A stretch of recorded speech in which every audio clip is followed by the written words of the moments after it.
देखो, सीधी सीधी बात एक है, जो काम करने की हमारी औकात ना हो वो काम हमें और आपको नहीं करना चाहिए। आप कहोगे ये बात हम क्यों कह रहे हैं? ये बात हम इसलिए कह रहे हैं कि कलयुग में हमसे तपस्या नहीं होगी, कि हो सकती है। अगर हम आपसे कह दें कि 6 महीने के लिए एक पांव पे खड़े हो जाओ, तो क्या हो पाओगे? 5-6 घंटा में मर जाओ कि नहीं मरो? अगर हम आपसे कह दें कि 1 साल के लिए भोजन छोड़ दो, तो तुम्हारी मुक्ति हो चाहे न हो, पर रिश्तेदारों की नुक्ति की जुगाड़ पक्की हो जाए, कैसे तो मरा ही जाओ। बोलो मर हो कि नहीं मर हो? कलयुग में हमसे दान भी नहीं होगा, कि हो जाएगा? नहीं होगा।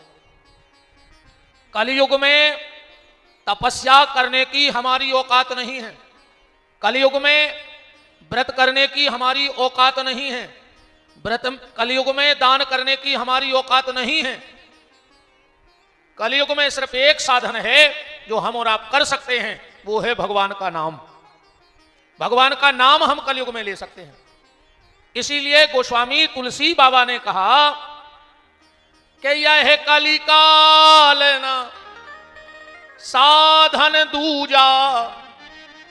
इस कलयुग में कोई दूसरा साधन है ही नहीं भव से पार होने का, कि यह कलिकाल ना साधन दूजा, और जोग जग जप तप व्रत पूजा। ये कलयुग में हमसे नहीं बनेगा। तो गोस्वामी जी से कहा फिर हम क्या करें? बोले बस एक काम करो तुम। तो कौन सा?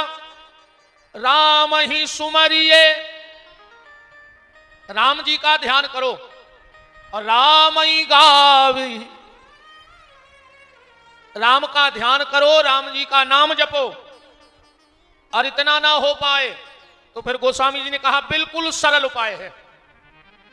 अगर भजन भी नहीं कर पा रहे हो, कीर्तन भी नहीं कर पा रहे हो, स्मरण भी नहीं कर पा रहे हो, तो गोस्वामी जी बोले फिर बस एक काम करो कलयुग में। बोले कौन सा? संतत सुनहि राम गुण गावहि। कहीं जाके सत्संग में बैठ जाओ और भगवान की कथा को सुनो। ये सबसे सरल साधन है कलयुग में। देखो, जीवन तो जीना ही पड़ेगा, कि नहीं जीना पड़ेगा? जीना पड़ेगा। जब तक सांसें हैं तब तक इस जीवन को जीना पड़ेगा। देखो, जब तक जुबान बोलती है, और जिस दिन जुबान बोलना बंद कर देती है तो फिर आंखें बोलती हैं। बोलती हैं कि नहीं बोलती? पहले जुबान बोलती है, जुबान बोलना बंद कर दे तो आंखें बोलती हैं, आंखें बोलना बंद कर दे तो सांसें बोलती हैं। आदमी सो जाए, आंखों को बोल वो बंद होगा, फिर भी मरो तो नहीं, सांस चल रही माने जिंदा है। पहले जुबान बोलती है, फिर आंखें बोलती हैं, आंखें नहीं बोलती तो सांसें बोलती हैं, और सांसें नहीं बोलती तो धड़कन बोलती है। बोलती है कि नहीं बोलती? डॉक्टर वो मीटर ईटर लगा के हाँ भाई धड़कन चल रही है, भली सांसें कम है पर धड़कन अब है।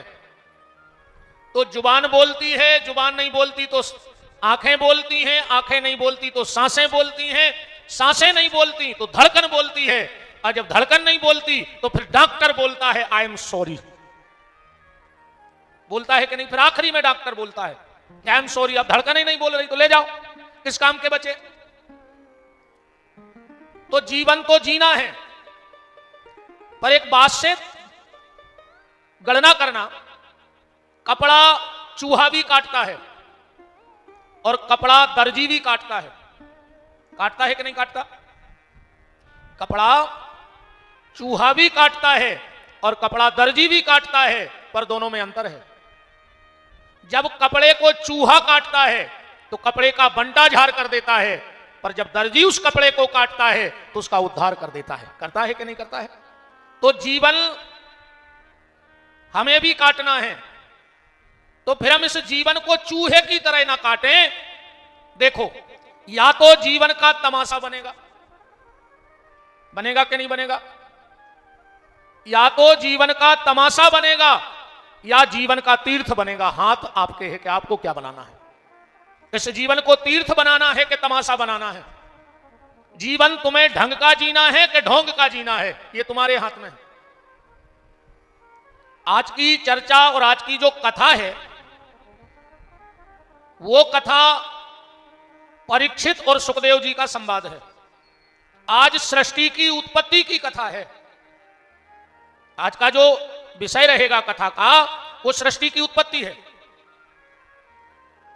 सुखदेव जी जो परीक्षित को नियम बताएंगे आज, वो ढंग के जीवन जीने का नियम होगा, ढोंग के जीवन जीने का नियम नहीं होगा।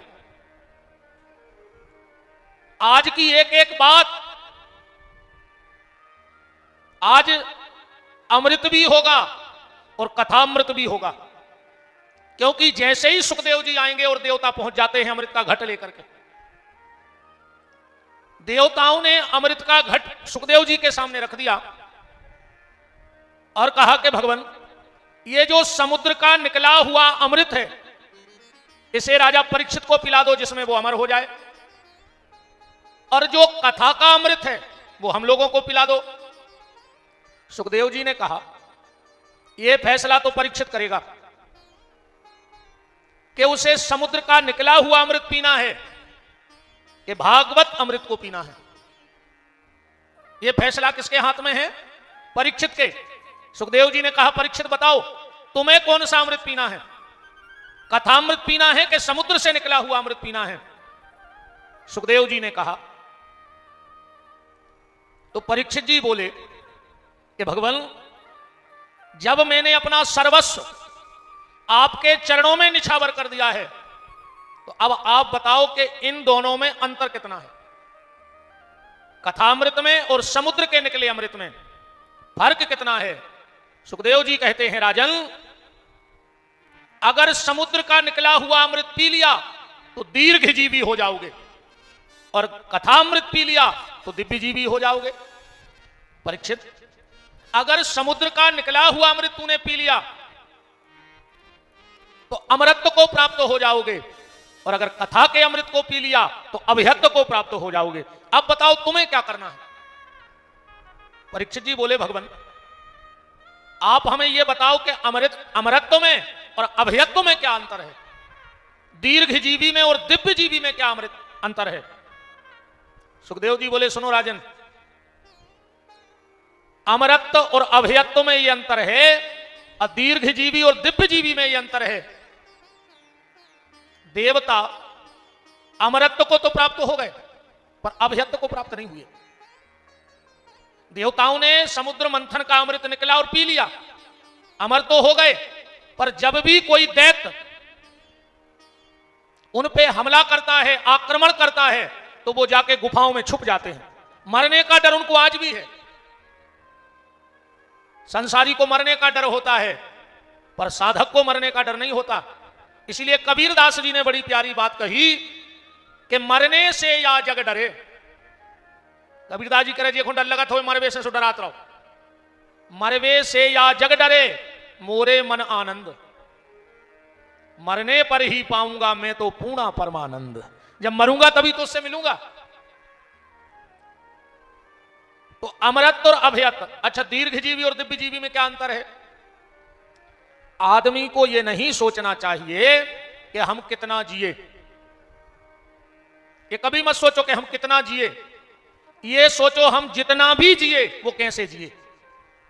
लंबी आयु से क्या होगा? सर्प की आयु 1000 वर्ष की है। सर्प की कितनी आयु है? 1000 वर्ष।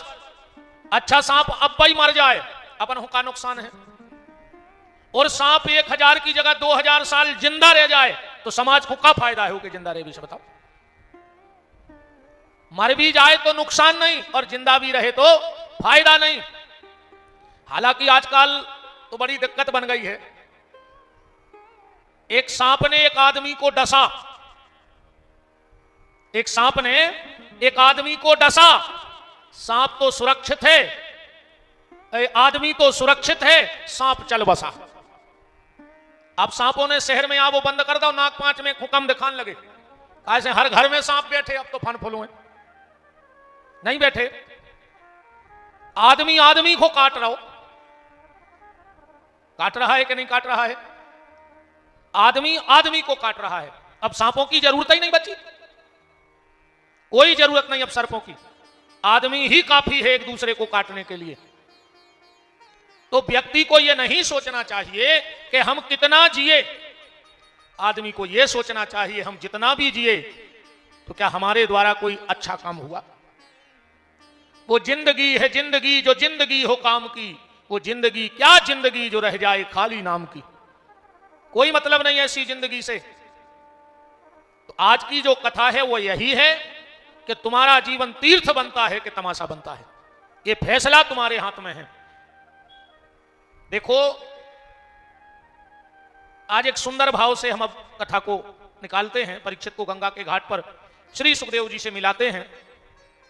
परम श्रद्धेय पूजपाद सदगुरु भगवान महंत श्री राम मनोहर दास जी पूज्य मुरलीधर मंदिर बड़ी देवरी प्रणाम करते हुए परम श्रद्धेय पूजपाद अनंत विभूषित पूज्य चरण महंत श्री 108 श्री राम अनुग्रह दास जी छोटे सरकार के चरणों में प्रणाम करते हुए और आज की कथा में रसवर से ऐसा भाव हृदय में स्थापित करते हुए आगे प्रवेश करते हैं। और आज की कथा इस कहानी पे पूरी चलेगी। कहानी क्या है? कहानी यह है, ध्यान से सुनना। एक चोर 25 साल से चोरी करता था, ठीक। उसका बेटा था। एक दिन बेटे ने बाप से कहा कि पापा हमें भी चोरी कर वो सिखाओ, तुम्हें 25 साल का अनुभव है तो हमें भी चोरी करना सिखाओ। बाप ने कहा बेटा चोरी का कोई अनुभव नहीं होता, चोरी बताओ, चोर का बता दे कि चोरी कैसी करी जाती। बोले नहीं नहीं पापा कुछ तो सिखाओ। बोले बेटा चोरी तो समय काल परिस्थिति के हिसाब से होते, अब वो में हम क्या बता दें कि कौन घर है, कहां दरवाजा है, कहां तिजोरी रखी, कहां चाबी रखी, वो तो तुरंत को काम है होते। बोले पापा फिर भी हम पहली बार चोरी करने जा रहे तो हमें डर लगता है। बाप बोलो हम तो कर सकते हैं कि तुम्हारे संगे वो घर तक चल सकते हैं, पर भीतर तुम्हें जाने पर घर के दरवाजे तक तो हम तुम्हें लेवा जा सकते हैं, पर आगे का काम तुम्हें अपने दिमाग लगा के करना है। लड़का बोलो तो चलो, कम से कम वो घर तक ही ले चलो। चोर ने अपने बेटे को लिया और बता दिया कि वो है मकान, उस मकान में चोरी करनी है। आदमी बाहर खड़ा रहा, लड़का भीतर गया, चाबी सामने टंगी दिख गई। उसने चाबी उठाई, अलमारी खोली, पैसा निकाला, बहुत ध्यान से समझना। और जैसे ही पोटली बांध के भगने को तैयार हुआ, मालिक की नींद खुल गई। गांव के पटेल के यहां चोरी करने गया था, बड़े आदमी के यहां, उसकी नींद खुल गई। अब नींद खुली तो वो चिल्लाया चोर चोर चोर चोर। अब तो वो घबरा गया, पहली बार चोरी करने गया था। तो वो नीचे को ना भागकर ऊपर जीना पे चढ़ गया, छत पर गया। उसने सोचा अब तो मर गए, अब क्या करें। तो उसने छत से नीचे झांक कर देखा तो बगल में एक खाली जगह डरी थी, तो बहुत चारों धरो तो घास। उन्हें सोची अब छत पे तो मरा ही जाए, तो अब कूद जाओ चाहिए, हाथ पांव टूटे जब देखिए। तो पूरे पैसे की थैली लेकर वो उस घास में कूद गया। अब पूरा मोहल्ला इकट्ठा हो गया। इस लड़के ने पता क्या किया, जेब से निकाली माचिस और वो चारे में आग ही लगा दी। धू धू करके चारा जलने लगा, पूरे मोहल्ला में हड़कंप मच गया। आग लग गई, आग लग गई, आग लग गई। अब पटेल जिसके यहां चोरी हुई थी वो पूरा मोहल्ला इकट्ठा हो गया। जो लड़का चोरी करने गया था वो दौड़ के गया पटेल के पास। अब तो कुआ चिंता रात में गो तो कहने लगो पटेल आगी लग गई। बोले हाँ। बोले जल्दी तुम्हारे ट्रैक्टर की चाबी दो, हम टैंकर ले जाएं। अब पटेल तो हड़बड़ाहट में उन्हें जल्दी चाबी दे दी। उन्हें ट्रैक्टर करो चालू, घरे आ गए। बोले पिताजी माल भी आ गया और ट्रैक्टर भी आ गया। कहानी बस इतना ही है आज की। ये कहानी आपसे क्या कह रही है, किसी को भी कोई साधना करनी है, कोई भजन करना है, कोई पूजन करना है, तो संत सदगुरु तुम्हें उस दरवाजे तक तो ले जा सकता है। जैसे चोर अपने बेटे को दरवाजे तक लाया, ऐसे कोई भी तुम्हारा गुरु हो, संत हो, ज्ञानी हो, ध्यानी हो, वो तुम्हें उस मंजिल के दरवाजे तक ले जा सकता है। पर आगे का काम तुम्हें अपने दिमाग से करना पड़ेगा। अगर तुम अपना दिमाग नहीं लगाओगे तो तुम आगे कुछ नहीं कर पाओगे। डॉक्टर ने तुम्हें दवाई दे दी, अब खानी तो तुम्हें पड़ेगी कि नहीं खानी पड़ेगी। कि खाली डॉक्टर दवाई दे दे तो रोग ठीक हो जाएगा। ऐसे ही गुरु ने तुम्हें मंत्र दिया, पर उसको जपना तो तुम्हें पड़ेगा कि नहीं पड़ेगा। गुरु ने तुम्हें कोई क्रिया बताई, करनी तो तुम्हें पड़ेगी। वो तुम्हें खाली उस दरवाजे तक ले जा सकता है, पर आगे का काम तुम्हें करना है। क्योंकि जितने भी सिद्ध साधक महापुरुष हुए, उनको जो उचित लगा उन्होंने वो साधना की। अब जरूरी नहीं कि जो साधना उन्होंने की वो तुम कर सको। बताओ, हर आदमी की शरीर की अपनी क्षमता है। अब तुम चाहो कि दादा गुरु ने 3 साल से भोजन नहीं करे, तुम 3 दिन आने करो तो मर जाओ, तो जो उन्होंने किया वो हम नहीं कर सकते। पर हमें एक रास्ता मिला है, तो तुम्हें अपने अनुभव के हिसाब से आगे बढ़ना होगा। इसलिए भगवान शंकर पार्वती जी से कह रहे हैं कि उमा कहूं मैं अनुभव अपना, ओ सत हरि भजन जगत सब सपना। संत अपना अनुभव बता सकते हैं, पर अनुकरण तुम्हें करना होगा, अनुसरण तुम्हें करना होगा। इसलिए देखो, बात सीधी सीधी ये है कि परीक्षित जी के लिए सुखदेव जी रास्ता बताएंगे आज, पर चलना तो परीक्षित को पड़ेगा कि नहीं पड़ेगा। गंगा के घाट पर जब श्री सुखदेव जी पहुंच रहे हैं, उसके पहले परीक्षित जी पहुंचे। बड़े बड़े यमलात्मा, महात्मा, साधु, संत, योगी, यति, तपस्वी पहले से वहां बैठे हैं। हाथ जोड़कर परीक्षित जी ने कहा, म्रियमाणस्य किम कर्तव्यो, मरने वाले को आखिर क्या करना चाहिए। देखो, ये सारा संसार ही मरणासन है, मरना तो सबको है। तुरंत संत मुनि महात्मा इकट्ठे हो गए। अच्छा, यह सो भी लिखो है कि 45 साल पहले भीड़ इकट्ठी हो गई थी कथा सुनने वालों की। कितने समय पहले? 45 साल पहले। हुआ क्या था, जब परीक्षित जी का जन्म हुआ, युधिष्ठिर ने ब्राह्मणों से कुंडली बनवाई, और जब कुंडली दिखवाई तो ब्राह्मणों ने कहा, महाराज वैसे तो ये बालक तुम्हारे कुल का सूर्य बनेगा, पर जब यह 45 वर्ष का हो जाएगा तो तक्षक नाम के सर्प के काटने से इसकी मृत्यु हो जाएगी। युधिष्ठिर जी तो घबरा गए, बोले महाराज इसका कोई उपाय है? ब्राह्मण बोले, महाराज चिंता ना करो, जो भगवान परीक्षित को बचाने गर्भ में आए थे, वही भगवान परीक्षित को बचाने गंगा के घाट पे आएंगे। अब तो परीक्षित जी ने कह दिया, फिर हमें काय की चिंता, कि हमें चिंता नहीं अपनी, उन्हें चिंता हमारी है।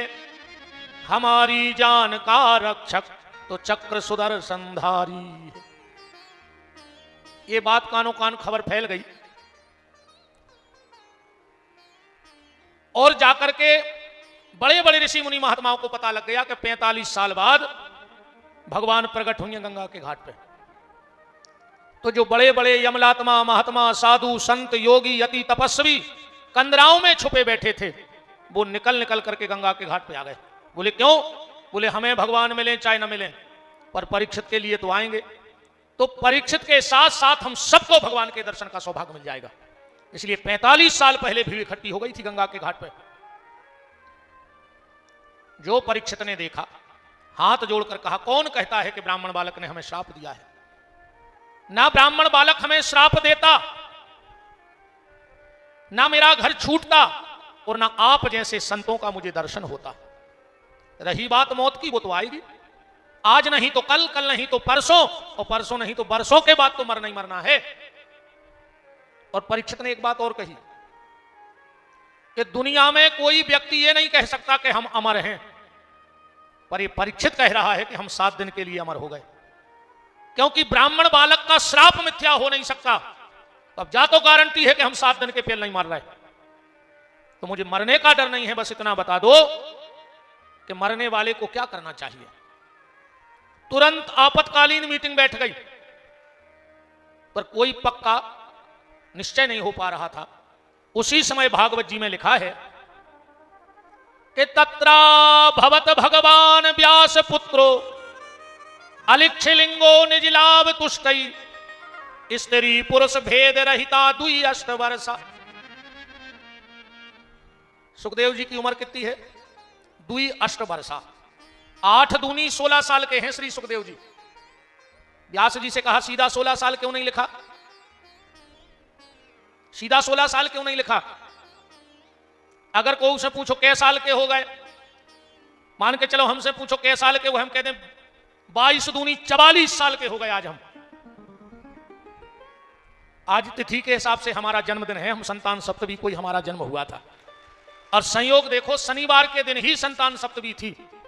आज भी शनिवार को संतान सप्तमी है। हम 44 साल पौने 3 घंटा के हो गए। 1:15 पे शनिवार को संतान सप्तमी के दिन ही हमारा जन्म हुआ था।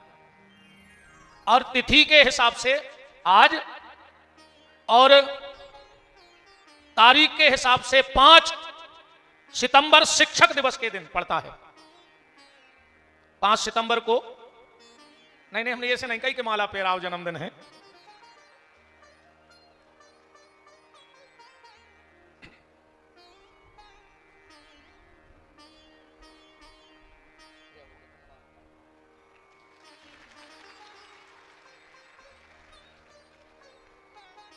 बहुत बहुत धन्यवाद, बहुत बहुत धन्यवाद।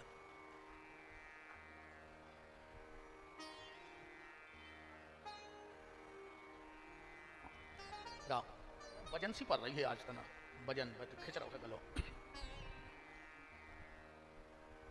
तो श्री सुखदेव जी 8 दूनी 16 साल के हैं।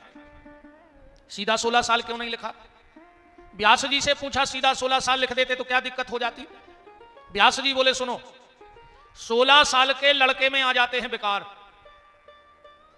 पर सुखदेव जी के मन में कोई विकार अभी तक पैदा नहीं हुआ, इसलिए तन की और मन की दोनों की आयु लिखी है। मन से 8 साल के हैं और तन से 16 साल के हैं, इसीलिए लिख दिया दुई अष्टवर्षा अलिक्षलिंगो निजलाव तुष्टई, स्त्री पुरुष भेद रहता। सुखदेव जी ये नहीं जानते कि स्त्री कौन है और पुरुष कौन है, ये उनको पता ही नहीं। वो तो निरंतर राधा कृष्ण के युगल चरणों के चिंतन में लगे रहते हैं। सुखदेव जी वीतराग संत हैं, और संत का स्वभाव क्या है। संत का स्वभाव यह है कि अपमान होने पर क्रोध न आवे और सम्मानित होने पर अभिमान न आवे, और यही आत्म तत्व है, यही आत्मज्ञान है। जिस दिन तुम अपने आप को शरीर से ऊपर मान लोगे, जिस दिन अपने आप को शरीर से ऊपर मान लोगे, तो दुनिया अगर अपमान भी करेगी तो तुम्हें कोई दुख नहीं होगा, और सम्मान करेगी तो अहंकार नहीं होगा। तो श्री सुखदेव जी स्त्री पुरुष के भेद को नहीं जानते। अच्छा, सुखदेव जी हैं कौन, यहां से बात को समझ लो। एक बार देवऋषि नारद माता पार्वती जी के यहां गए। अब पार्वती जी के गुरु जी हैं, तो बड़ा स्वागत सत्कार किया माता जी ने गुरु जी का। पार्वती जी ने हाथ जोड़ के कहा कि गुरुजी आजकल तो तुम आता ही नहीं है, क्या बात है। नारद जी बोले देवी ऐसो है, हमने आजकल गृहस्थियों के घर में जाबो बंद कर दो है। बोले काहे। बोले आदमों ने हमारा बदनाम कर दो कि हम जे के घरे जे हैं वो के घरे लड़ाई हुई है, ऐसे आजकल हम गृहस्थियों के घरे जाते ही नहीं है, हम तो बाहर ही बाहर घूमत हैं। पार्वती जी बोली गुरुजी हमारे घर आ जाया करो, हमारे घर आने में कोई दिक्कत नहीं। नारद जी बोले क्यों, तुम्हारे घर में लड़ाई नहीं होती। पार्वती जी बोली हमारे वो इतने अच्छे हैं कि कभी झगड़ा करते ही नहीं। अच्छा, एक बात और है, माताएं चाहें तो पति की 1 नंबर में तो क्वालिटी बढ़ा देवे, और चाहे तो 1 नंबर में धूरा में मिला देवे। तब हम प्रेम से बुला के देखियो, सुन रही आई जी क्या कहते हैं, आई जी कितनों बड़ा अधिकारी बना दो 1 मिनट में, पुलिस को आई जी बना दो 1 मिनट में, और कहूं नाराज हो पाई। और डब्लू के पापा तुम में नहीं 2 कोड़ी की अक्ल वो की सीताराम कर देत के नहीं कर देत। श्री वृंदावन बिहारी लाल की। पार्वती जी बोली कि नारद बाबा हमारे पति बहुत अच्छे हैं, रही बात झगड़े की तो हमारे घर में तो वो भी झगड़ा नहीं करते जो जन्म के दुश्मन हैं। कौन। अच्छा एक बात बताओ, सांप और चूहा एक जगह रह सकते हैं? कभी नहीं रह सकते। और भगवान शिव के गले में पड़ा है सर्प, और भगवान गणेश का वाहन है मूषक माने चूहा। एक ही जगह दोनों खेलते रहते हैं। अच्छा, मोर का सबसे प्रिय भोजन क्या है? मोर का सबसे प्रिय भोजन है सर्प। तो बड़े सुपुत्र कार्तिकेय जी का वाहन है मोर, और भगवान शिव के गले में पड़ा है सर्प। पड़ा है कि नहीं पड़ा? अच्छा, क्या शेर और बैल एक जगह बंध सकते हैं? नहीं बंध सकते। पर माता जी का वाहन है सिंह और भोलेनाथ का वाहन है बैल, एक ही खूंटे से दोनों बंध जाते हैं। तो पार्वती जी बोली, नारद बाबा हमारे घर में तो वो नहीं लड़ते जो जन्म के दुश्मन हैं। कारण जिनके घर में भगवान का भजन होता है उनके घर के जानवरों में भी प्रेम हो जाता है, और जिनके घर में भजन नहीं होता उसके घर का इंसान भी जानवरों से बदतर हो जाता है। जहां भजन होगा वहां जानवरों में भी प्रेम होगा, और जहां भजन नहीं वहां के रहने वाले लोग भी जानवरों से बदतर होंगे। अब पार्वती जी बोली, भोलेनाथ ऐसे भी नहीं हमारों में लड़ाई हो। दो दो घर वाली, शंकर जी की कितनी घर वाली है? दो। एक पार्वती और एक गंगा। एक तो 24 घंटा सिर पे ही बैठी रहती। गंगा बैठी रहती सिर पे कि नहीं बैठी रहती? कबों कबों गांव में हम कथा करवे जाएं तो दो चार सियानी माताएं आके एक बात जरूर कहे हमसे, बेटा तुम ही हो कहूं हमारा दुख दूर कर दो। आज तना कथा में एक बात कह दियो अपन को माता जी का, कहे हमारे लड़का ने बहू को मूड़ पे बैठा लो, वो तो घरवारी को मूड़ पे चढ़ाए हैं। कहते हैं अब उनके लाने हमारा ये कई जवाब है कि माता जी जब शंकर जी की उनकी मूड़ पे बैठ गई, अब अपनी बैठ गई तो अपन का करिए भाई, जो कनो नाव काम तो आए नहीं, ये अपना कोई नया काम तो है नहीं। राम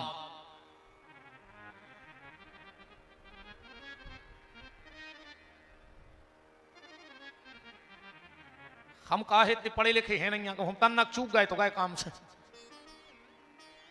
अपनी तो धारा टूटी और हम गए काम से। बोलो वृंदावन बिहारी लाल की। पार्वती जी ने कहा कि हमारे घर में कभी झगड़ा नहीं होता। नारद जी बोले कबाऊ तो भाव हुई है, ऐसा हो ही नहीं सकता कि पति पत्नी में झगड़ा न होए। और आज के पति पत्नी में तो ऐसो भी झगड़ा हो जाता। एक पति पत्नी सुबह सुबह उठे और लड़ बैठे। पत्नी बोली हम लड़का को डॉक्टर बने हैं, पति बोलो हम इंजीनियर बने हैं। पति बोलो कि हम कमा रहे, हम मेहनत कर रहे, हमारा लड़का इंजीनियर बने हैं। पत्नी बोली हमारा भी अधिकार है, हम बीमार रहे थे, हमारा लड़का डॉक्टर बने हैं। तेरे तू में इतनी बढ़ गई कि एक दूसरे की तरफ से बासन फेंकने लगे। पति का इंजीनियर मतलब इंजीनियर, पत्नी का डॉक्टर मतलब डॉक्टर। इतने में एक पड़ोसी आओ, बोले लड़का है रहे। अरे बोले हम इसको समझा रहे कि हम लड़के को इंजीनियर बनाएंगे, और जापने जिद पे अड़ी कि हम लड़का को डॉक्टर बने। वो बोलो कि वो लड़का से भी तो पूछ ले कि वो खोका बनने। दो ही बोले अबे भाऊ नंजा। लड़का हुआ नहीं और पति पत्नी में डॉक्टर और इंजीनियर का विवाद चालू हो गया। पार्वती जी बोली नहीं नहीं, हम लोगों में आज तक किसी बात पे झगड़ा नहीं हुआ। नारद जी बोले करो याद एक आध बार। पार्वती बोली नहीं। तो नारद जी ने मन में सोची अगर आ जाई ने भाव तो फिर हम भी नारद ने कहा है अभी तक भली तुम्हारे घर में झगड़ा नहीं हुआ पर आज ही होगा, ये मेरी गारंटी है। मन में विचार कर लिया। बैठे बैठे बोले के देवी भोलेनाथ तो तुम्हें हर बात बता देते हैं छोटी से छोटी। बोले हाँ। तो नारद जी बोले हम आए तो शिव जी से काम हतो, पर अब तुम में लगाई तो तुम ही बता दे, तुम्हें तो वे सब बता दे। पार्वती बोली पूछो। नारद जी बोले कि बहुत दिन से हमारे मन में एक शंका है कि शिव जी के गले में ये मुंडमाल पड़े ये कहां से आए। पार्वती बोली बस इतना ही नहीं बताई। नारद जी ने कही अपनो काम तो होगा। देवी अब हम जाएं, अब नहीं लग रहा मन के गुरु जी रुके के जाएं। ठीक है जाओ।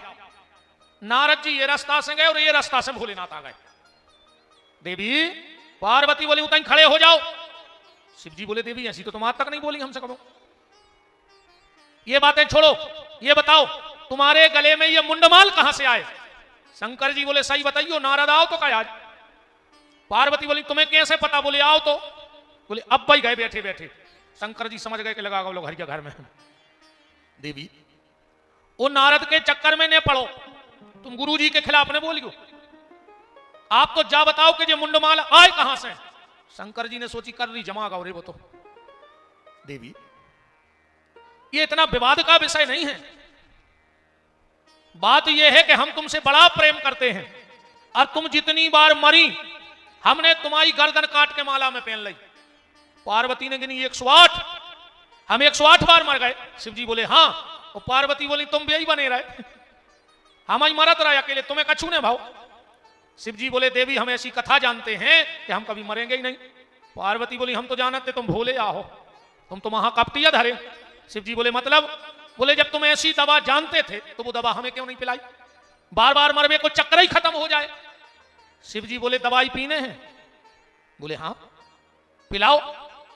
चलो तो फिर अमरनाथ की गुफा में भगवान शिव ले गए पार्वती को और कहा देवी अब हम तुम्हें अमर कथा सुनाएंगे, पर एक चीज का ख्याल रखना, हम जब कथा कहें तो तुम्हें हुंका भरना पड़ेगा, हुंका। अब सियाने सियाने जानत होंगे जो हुंका, आज के मोड़ी मोड़ा नहीं जानत। पहले अपनी दादी नानी हरे किस्सा सुनाती, अपन हुंका भरते और जब तक हुंका भरते तब तक किस्सा चलती, हुंका बंद माने भैया सो गओ। अब आज के मोड़ी मोड़ा जो कार्टून देख रहा है, अब बेका जाने किस्सा कहानी सुबह खुदा ही कार्टून बने फिर रहा है। आजकल भाई कटिंग चल गई है, ने ये तर पे बार ने ये तर पे, बीच में मुर्गा कैसी कलगी धरे में फिर रहा है पूरे सागर में। बताओ जो कौन सी फैशन है आए, बताओ ये फैशन को कछु मतलब है? बाप ने 5000 रुपया दाए मोड़ आंखों के पेंट ले आओ, उन्हें उतना ही पेंट लेके और घुटनों पे पटा लाओ, है तुरे दाल दुरी की। और सबसे खतरनाक जी बड़े आदमों की औलाद, तन्नक पैसा भाव और उनके मोड़ी मोड़ा नमूना बने। तुम देखो बड़े बड़े आदमों के मोड़ी मोड़ा ऐसे लगा जैसे कौन सर्कस को जो करने कर हो शहर में, आधे लाल बार आधे पीरे आधे हरी रे कुत्तों घाई, कहा तमाशे मचाए। कम से कम आदमी हो तो आदमी बने रहो, नमूना तो नहीं बनो।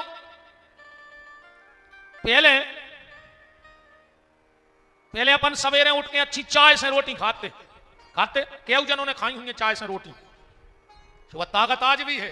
अब आज के मोड़ी मोड़ा खा रहा है कुरकुरे, तन्ना खबर चली गई का कहीं डॉक्टर ने आईसीयू की कह दी। अब कुरकुरे की औलाद से तुम कहां तक उम्मीद रखो? पहले के बाल बच्चे खाते दाल और चूरमा सो होते सूरमा, और आज के खा रहे पिज्जा सो बन गए चुज्जा, चुज्जा से फिर रहा है पिज्जा खा खा खा, हवा नहीं से पा रहा है आज के मोड़ी मोड़ा, है ना? अरे राम राम राम, बोलो वृंदावन बिहारी लाल की। तो पहले हुंका भरने का नियम था, पहले हुंका भरने का नियम था। और जो ऐसा नहीं कि अकेले सागर की व्यवस्था आए, अकेले सागर की व्यवस्था नहीं जा, पुराणों में कथा है हुंका भरवे की। एक बार क्या हुआ, हमारे ये कन्हैया 4 साल के थे, छोटे से लल्ला, नींद नहीं आ रही थी। यशोदा मैया के पास पहुंच गए और बोले मैया हमें नींद नहीं आ रही। यशोदा जी बोली आओ लाला हम तुम्हें कहानी सुनाएं। सो यशोदा मैया की गोदी में रखा सिर, मैया अच्छी थपकी दे रही है, किस्सा सुना रही। कौन सी? यशोदा जी बोली कन्हैया त्रेता में एक राजा दशरथ भाई, भगवान बोले हूं। तेरे कन्हैया उनके ते साक्षात भगवान भाई जिनको नाम है तो राम, भगवान बोले हूं। तेरे कन्हैया वे 4 भैया हते, भगवान बोले हूं। तेरे लल्ला जब भी 15 साल के भय उनको एक महात्मा आ गौ लेवे, उनकी मैया ने दे दो, भगवान बोले हूं। तेरे लल्ला इतनी प्यारी दुलैया ढूंढ के दई जे को नाव है तो सीता, भगवान मुस्कुरा के बोले हूं। काश भगवान को ब्याह को भारी शौक तो कन्हैया को हल्के से। यशोदा जी को कौन काम कराने कह देती कन्हैया हम तुम्हें दुलैया ले आन दे, भगवान फट से काम कर देते। एक बार तो का भाव यशोदा की आ गई जेठानी, यशोदा जी बोली लल्ला बड़ी माँ आई है पांव पड़ ले, भगवान बोले अब बातों न कर गई उनके मुंह में से। बाल हट, राज हट, उत्तरिया हट, बहुत खतरनाक हट है जेती नहीं। यशोदा जी बोली पल्ले कन्हैया पाओ, भगवान बोले पल्ले कन्हैया जेठानिया इतनो मुंह चले है, इतनो कानून बते है, पल्ले कन्हैया तोरे हाथ जोड़े, भगवान बोले हम कन्हैया तो मक्खन दे हैं, भगवान बोले हम खुद ही उठा के खा ले। हम तुम्हें मेला को पैसा दें, भगवान बोले वे तो हमारे बाबा दे देते। पाँव ने पर हो, भगवान बोले यशोदा ने सोची पाँव कैसे परवाएं। यशोदा जी बोली कन्हैया तुम्हें पता है? बोले का तुम्हारी जो बड़ी माँ है बहुत भजन करत है, अगर आज उन्हें कोई आशीर्वाद दे दो रे लल्ला तो शाम तक तो दुलझ जाए आज अरे जो इतनी काई तो जहां भगवान खड़े थे कहीं से सौ पसार सार के कि दुलज्जा मिल जाए। अब बड़ी मम्मी भी इतनी खुश भाई कि वाह क्या संस्कार दाए हैं यशोदा ने कि लेट के पांव पड़ रहा हो। सो बड़ी मां ने प्रसन्नता में आशीर्वाद दे दो ये कन्हैया ये तोरे हजारों ब्याह हुए ये तोरे हजारों ब्याह हुए कि रे ये सो आशीर्वाद घलो बड़ी मम्मी को 16,108 ब्याह भाई ये सो आशीर्वाद लगो।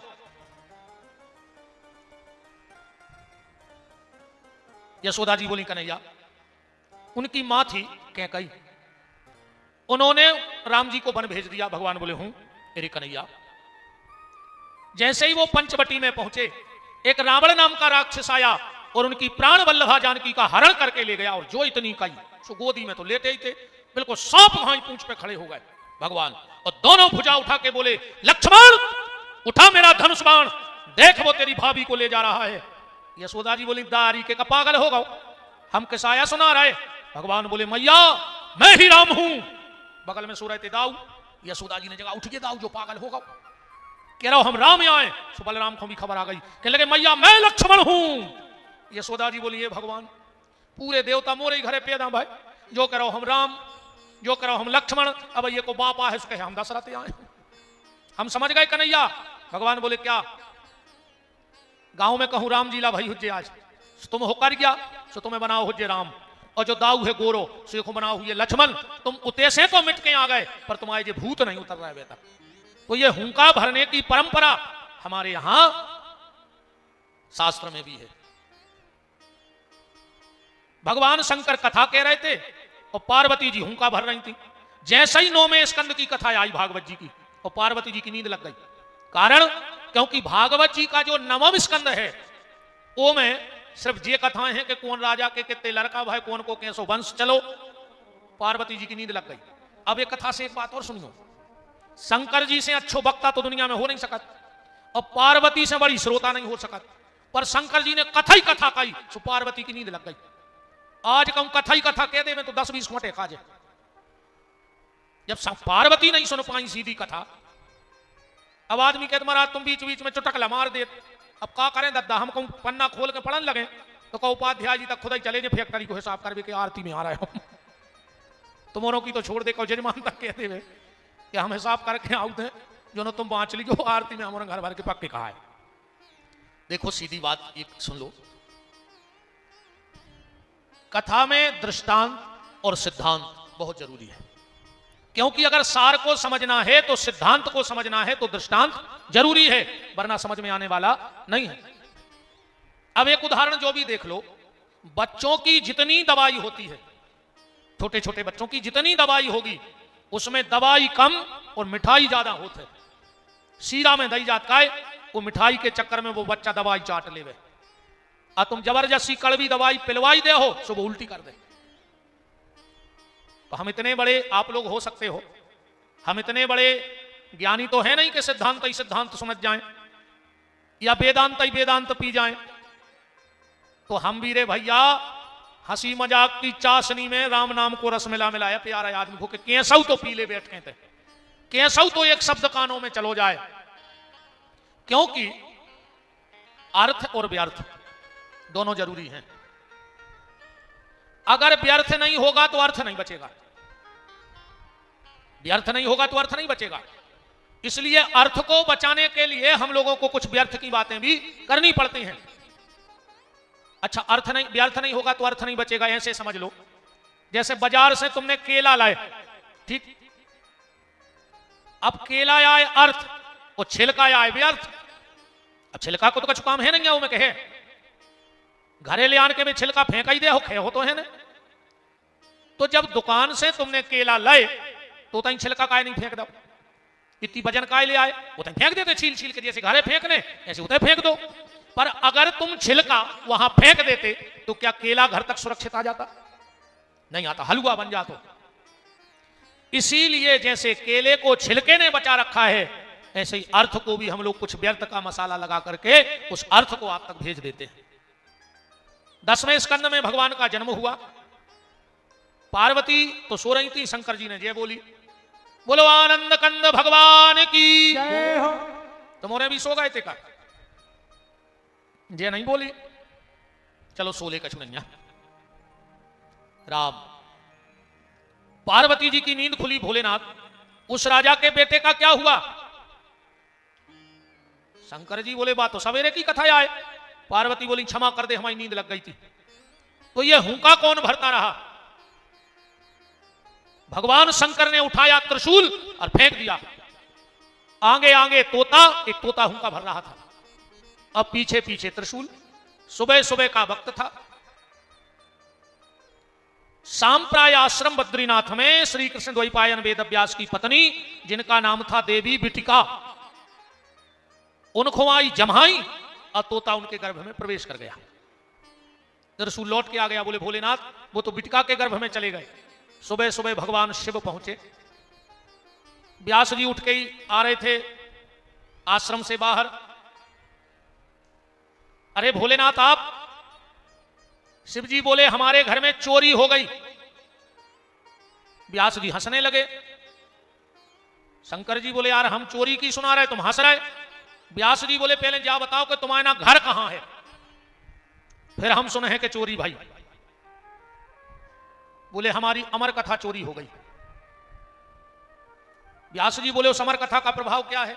बोले उस अमर कथा का यह प्रभाव है जो सुन लेता है वो अमर हो जाता है। व्यास जी बोले धन्य है भोलेनाथ तुम्हें, पहले तो कह रहे हो कि जो कथा सुन लेगा वो अमर हो जाएगा। उस तोते ने कथा सुन ली और तुम को मार भी आ गए। और ये शिव जी बोले अब तो वो मर है ही नहीं, हम तो भूले गए थे।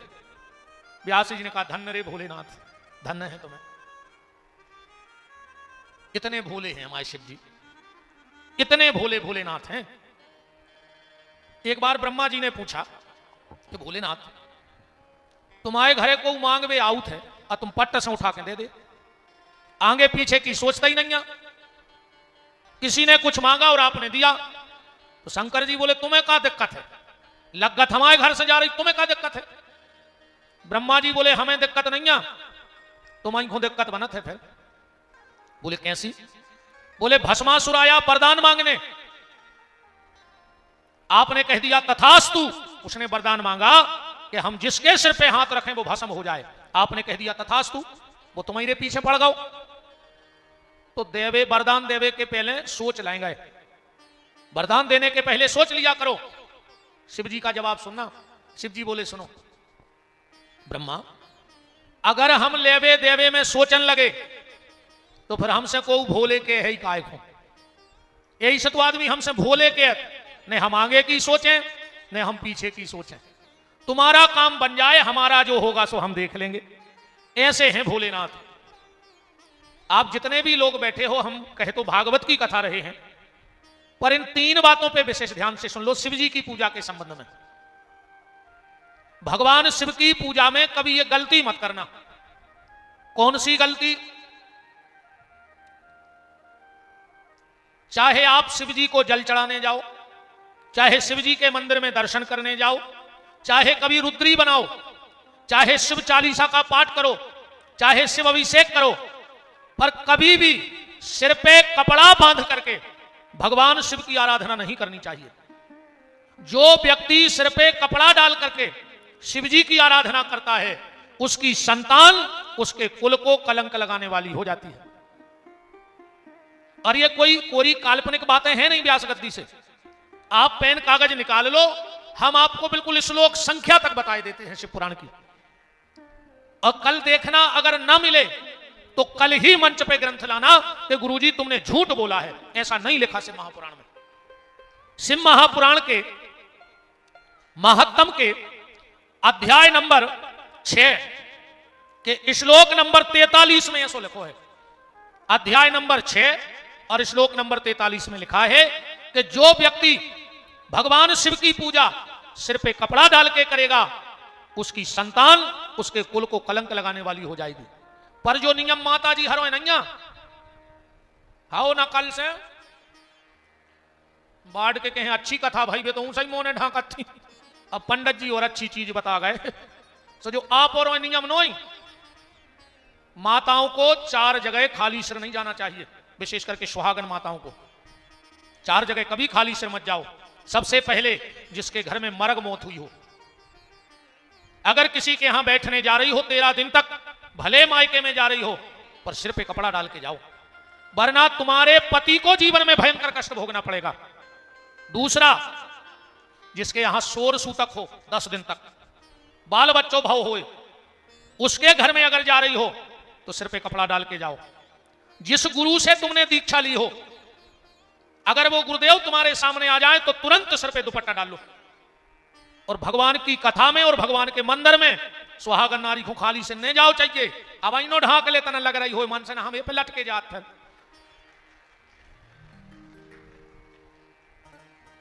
अरे राम राम, डाले तना पहले रे मजाल है कि सिर को पल्ला कंधा पे आ जाए, और आज मजाल है कि कंधा को पल्ला सिर पे चलो जाए। तरक्की बहुत करी अपन ने। जब पूरी लुघरिया लगी फिल्मी गानों में, बहुत पहले एक गाना आओ तो ओढ़ ली चुनरिया तेरे नाम की, सब ठीक ठाक चल रहा हो तो फिर एक गाना बनो, सर की जो सर से वो धीरे धीरे सत्यानाश हो गई, धीरे धीरे लुघरिया लग गई पूरे में। अरे राम राम, पहले बहुत मर्यादा चलती रे। पूछो सियानी सियानी मताई हरें जी बैठी हम थे, पूछो इनसे।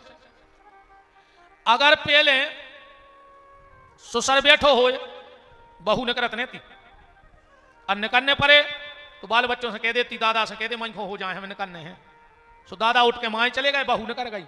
आज की बहू अगर सुसर माई खोने हो जाए तो वे मूड पे लात धर के भमक जाए उखी न, बाल आते दे हैं सुसर की पिठर में को नकडंडो छुल जाए। अरे राम राम, तरक्की तो बहुत करी है अपन ने। इनमें कई सियाने ऐसे बैठे हुए हैं जिनने अपने बड़े भज्जा के सामने कभी अपने बाल बच्चे ने खिलाए हुए हैं। बाप तो बाप हो तो पहले बड़ो ही भज्जा बाप जी सो तो। आज के भैया हरे अस्पताल में लाए फिर रहे तत्तु बेशरम, नाक पे चीथरा डाल ले रहे तनक, बिल्कुल ही मान मर्यादा सीताराम कर दी। अरे राम राम, का हो रे आगे है? तो पहली भगवान शिव की पूजा में इस चीज का विशेष ख्याल रखना कि सिर पे कपड़ा डाल के शिव आराधना पुरुष वर्ग को नहीं करनी।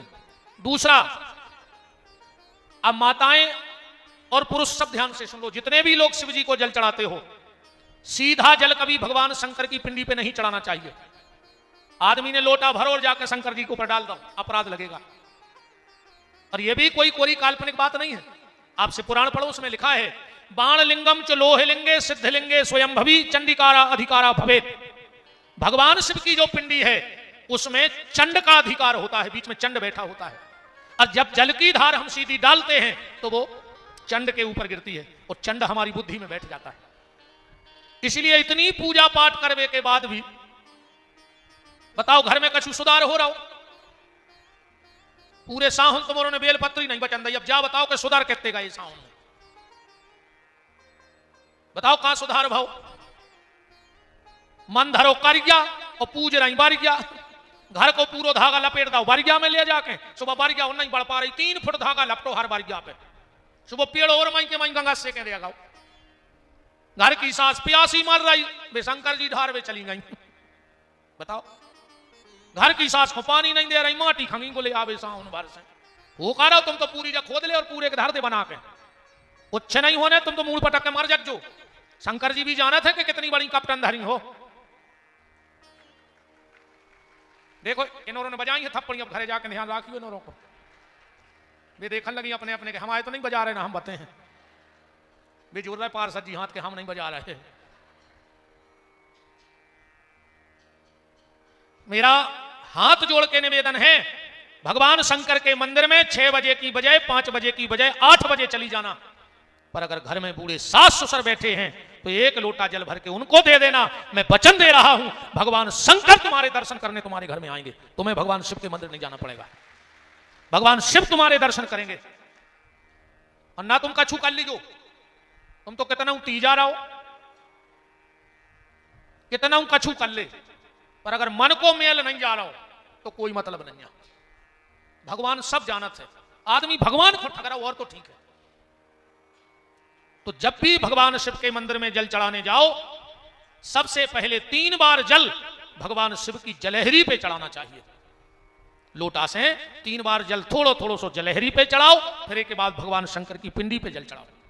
फिर देखना तुम भगवान शिव की कृपा। कभी भी भगवान शंकर को बेलपत्र सीधा पहला पत्ता पिंडी पे नहीं रखना चाहिए। पहला बेलपत्र जहां से जलहरी से जल गिरता है वहां रखना चाहिए। दूसरा बेलपत्र जहां पिंडी और जलहरी इकट्ठे होते हैं वहां रखना चाहिए। फिर तीसरा बेलपत्र शिव के पिंडी पर, चौथा बेलपत्र त्रिशूल पर और 5वां बेलपत्र नंदी पे चढ़ाना चाहिए। आप चढ़ा के देख लीजिए, आपको पता लग जाए। आप चढ़ा के देख लेना और फिर अगली कथा में बताना कि हमने आपका बताया उपाय किया। पर वो के संगे बात जा है कि मन साफ राखियो न, तुम तो पूरा बेलपत्र हमसा के धर दियो शंकर जी की पिंडी पर, कुछ नहीं हो रहा हो। आजकल भाई कहावत चल रही है, एक लोटा जल हर समस्या को हल। टैंकर लगा दे सीधो और नकुआ से मोटर कसवा दे। जब एक लोटा जल में हर समस्या को हल है तो सीधी मोटर कसवाओ ना, गड्ढा करवा के सीधो घर में। यारे एक लोटा जल हर समस्या का हल, पर जब मन में ना हो कोई छल तो फिर एक लोटा जल कमाल करे। और अगर मन में छल है तो कुछ नहीं होने वाला। तो भगवान शंकर से अमर कथा श्री सुखदेव जी ने सुनी और वही श्री सुखदेव जी आज राजा परीक्षित को कथा सुनाने के लिए गंगा के घाट पे आ रहे हैं। जनक जी से जिनको प्रमाण पत्र मिला, जनक जी से प्रमाण पत्र मिला श्री सुखदेव जी को। जब व्यास जी के पास सुखदेव जी आए हैं जंगल से तो कहा पिताजी हमें भागवत सुनाओ। बोले बेटा ऐसे भागवत नहीं मिलती सुनने, उसके लिए तुम्हें पहले किसी आत्मज्ञानी का लिखित प्रमाण पत्र चाहिए कि तुम भागवत सुनने के अधिकारी हो कि नहीं हो। सुखदेव जी के पास, सुखदेव जी जनक जी के पास गए और जनक जी ने जब उनको आत्मज्ञान कराया, फिर लौट करके श्री सुखदेव जी ने अब परीक्षित को कथा कहने के लिए जा रहे हैं कि ज्ञान के पर्वत ध्यान के सागर, बाले यति सुख देव कहाए, ऐसे महातपधारी के द्वारे याचक बन के परीक्षित आए। जान मनोरथ राजा का मुनि राजे कृपा के घन बरसाए। जैसे ही श्री सुखदेव जी को देखा परीक्षित जी चरणों में गिर पड़े और सीधा प्रश्न कर दिया कि म्रियमाणस्य किम कर्तव्यो, मरने वाले को आखिर क्या करना चाहिए। जितने भी महात्मा बैठे थे बोले काय परीक्षित, इतने बड़े संत आए, ने तुमने पांव धोआए, ने तिलक लगाओ, ने आरती करी और तुमने सीधी अपनी बात रख दी कि मरने वाले को क्या करो चाहिए। सुखदेव जी क्या सुंदर बात कह रहे हैं, परीक्षित जी क्या सुंदर बात कह रहे हैं कि नूनाम भगवतो ब्रह्मा ग्रहेषु ग्रह मेधिना। जो सुखदेव जी जैसे परमहंस संत हैं वो ज्यादा कहीं रुकते नहीं हैं।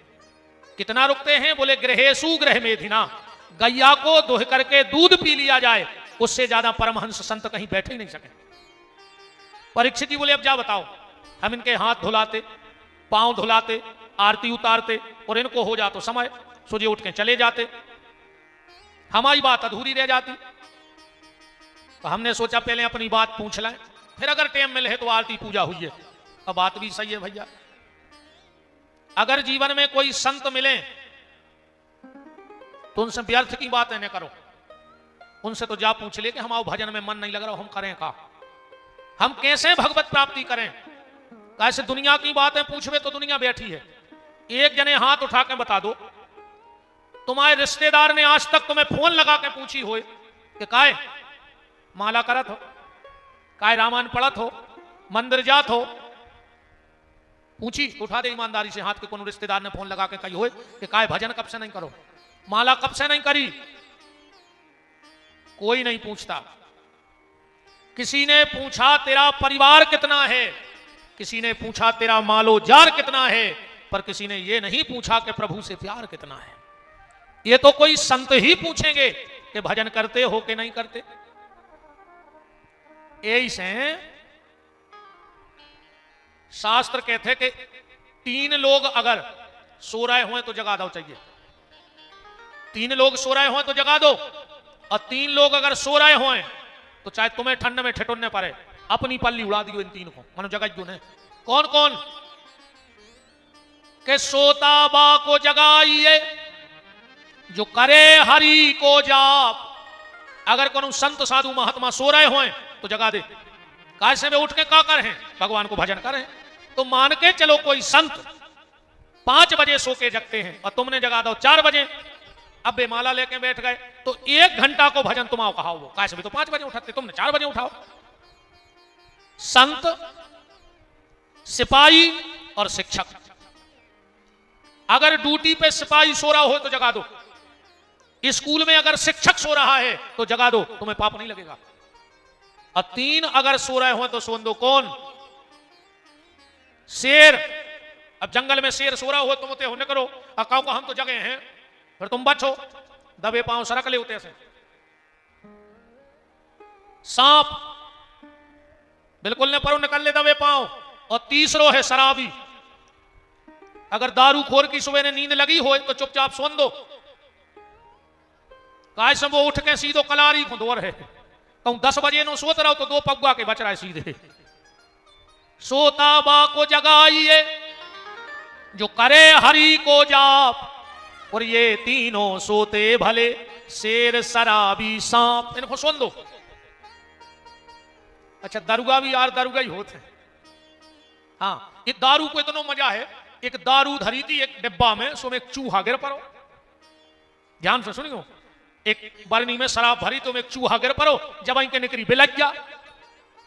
चूहा बोलो कि बिल्ली बिल्ली बिल्ली मुझे बरनी से बाहर निकाल। बिल्ली बोली क्यों? बोले चाहे तुम हमें निकाल के खा लियो, पर हम शराब में डूब के नहीं मरो चाहत, हम शराब में डूब के नहीं मरो चाहत, हम आदमी नोई, हम शराब में डूब के नहीं मरना चाहते, हम इंसान नहीं है। क्योंकि देखो भैया, जहर में और शराब में बस इतना अंतर है, जहर पियोगे तो अकेले मरोगे, और कहूं शराब पी हो तो पूरे परिवार को लेकर मर जाओ, पूरे परिवार को लेकर मर जाओ। ऐसे अच्छे जहर पी के मर जा, घर के तो सुखी रहे।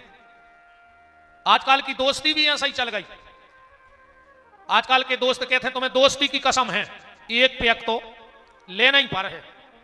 अच्छा, कछु कछु कहते हैं ने पियो तो हम मरो मो देखो, हमने भाई ना हम गरे पे लात धर देते, कल मरत देसवा भाई मर जा, तुमसे भाई विधि क्या है दारुओं से बताओ, कल मरत देसवा जाए मर जा, का लेने देने हमें दारुओं से। तो एक कांच की बरनी में चूहा गिर गया, हल्ला न करो यार बच्चा, धीरे धीरे सुनो, बिल्कुल सकोच हमें को ने कहा ध्यान रख दो, हम सब भूल जाते 3 घंटा है ने को खास आए थे हम आओ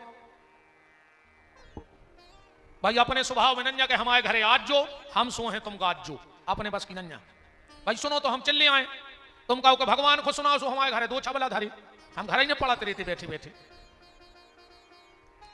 एक शराब की बरनी में चूहा गिर गया, देखो दारूखोरों को मजा, जब के निकली एक बिलक गया, चूहा बोलो बिल्ली मुझे शराब की बरनी से निकाल, चाहे तू खा लिए मुझे, पर हम शराब में डूब के नहीं मरो चाहत। बिलैया ने 2 ही पंजा मारे, बरनी लुढ़क गई, चूहा निकलो सो बिल में चलो गो।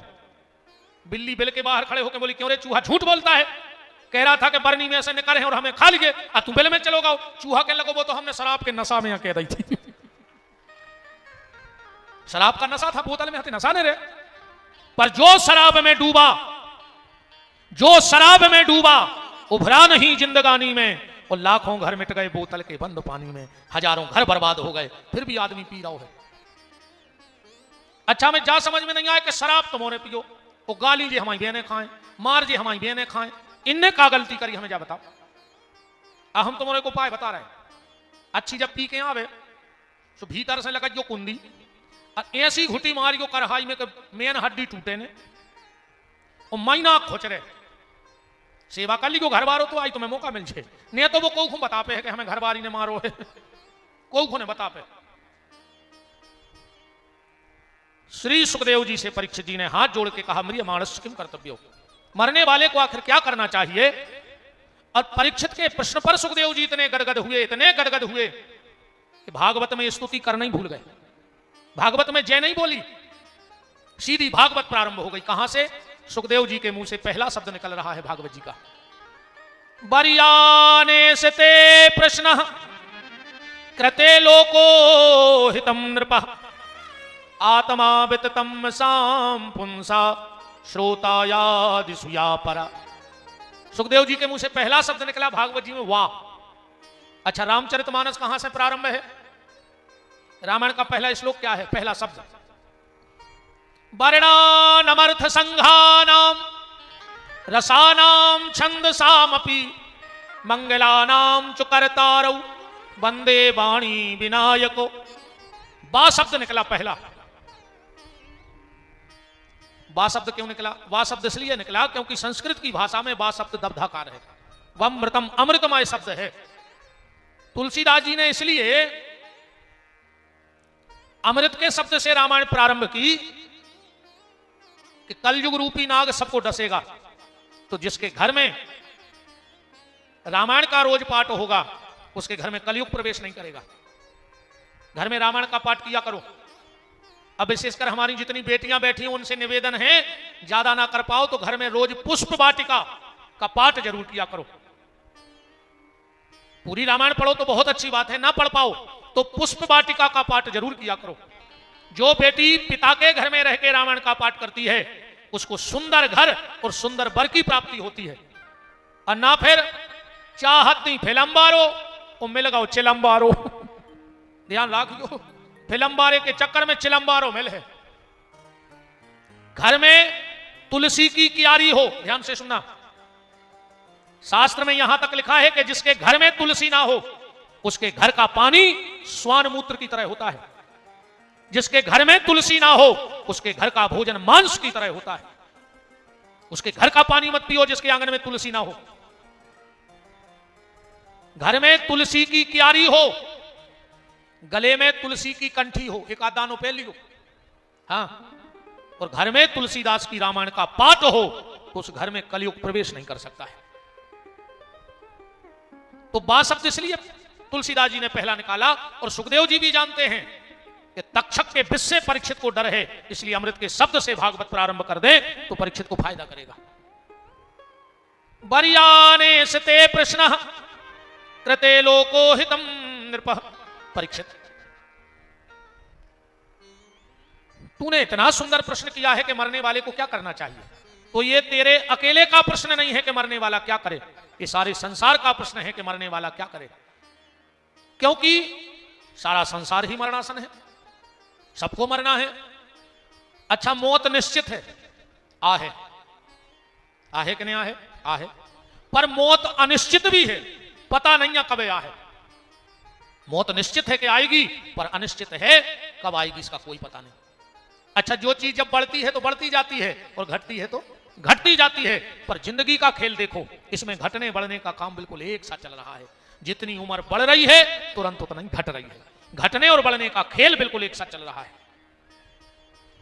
परीक्षित, सारा संसार मरणासन है, पर हमारी हालत ऐसी हो गई है।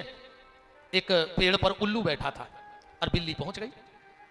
जब उस उल्लू ने बिल्ली को देखा तो उल्लू ने आंखें बंद कर ली और विचार कर लिया कि बिल्ली भाग गई। अब बताओ, उल्लू के आंख बंद करे से बिलैया थोड़ी भाग गई। अब बिल्ली ने झपट्टा मार के उल्लू को खा लिया। वे उल्लू अपने बैठे, अपन आंखें बंद करें कि हमें मारने ही नहीं है, हमें मारने ही नहीं है। और काल रूपी बिल्ली एक झपट्टे में सीताराम करके चली जाती है। परीक्षित, कृते लोको हितम नृपः, ये सारे संसार की हित की बात तुमने पूछी है कि मरने वाला क्या करे, तो तस्मात् भारत सर्वात्मा भगवान ईश्वरो हरि श्रोतव्य कीर्तव्याश्च स्मर्तव्य। मरने वाला तीन काम करे। सबसे पहला बताया श्रोतव्य, भगवान की कथा का श्रवण करो, सत्संग करो। दूसरा सूत्र बताया कीर्तव्याश्च, अधिक से अधिक भगवान के नाम का जप करो। और तीसरा शब्द बताया स्मर्तव्य, भगवान का स्मरण करो। नारायण कवि ने तो कितनी प्यारी बात कही कि दो बातों को भूल मत, जो चाहे कल्याण, और नारायण एक मौत को दूजे श्री भगवान। बस दो चीजों को ध्यान रखो कि एक भगवान है और एक हमें यहां से जाना है। और आदमी दो ही चीजों में भूल गया, अपनी मौत भूल गओ और भगवान को भूल गओ। सुखदेव जी 3 बातें बता के चलने लगे। परीक्षित जी बोले कहां जा रहे? बोले तुम्ही ने तो कहा था कि हम ज्यादा कहूं रोकत नहीं, हम टाइम होगा हम चले। ठीक है तो फिर चले जाओ, पर एक बात बताओ, आपने मरने वाले को कौन सा काम बताओ? पहला बोले श्रोतव्य, कथा सुनो। परीक्षित बोले तो हम हैं मरवे वाले, हमारा तो पक्को हो ही जाओ, और आपसे अच्छो नहीं है सुनावे वालो, सो या तो कथा सुनाओ ना आपकी बात झूठी। सुखदेव जी बोले तुमने हमें फंसा लो अपनी बात में। बोले बिल्कुल ठीक है तो हम तुम्हें कथा सुनाएंगे। परीक्षित जी हाथ जोड़ के बोले पर जा बताओ, क्या 7 दिन में हमारा उद्धार हो जाएगा? क्या 7 दिन में मेरा उद्धार हो पाएगा?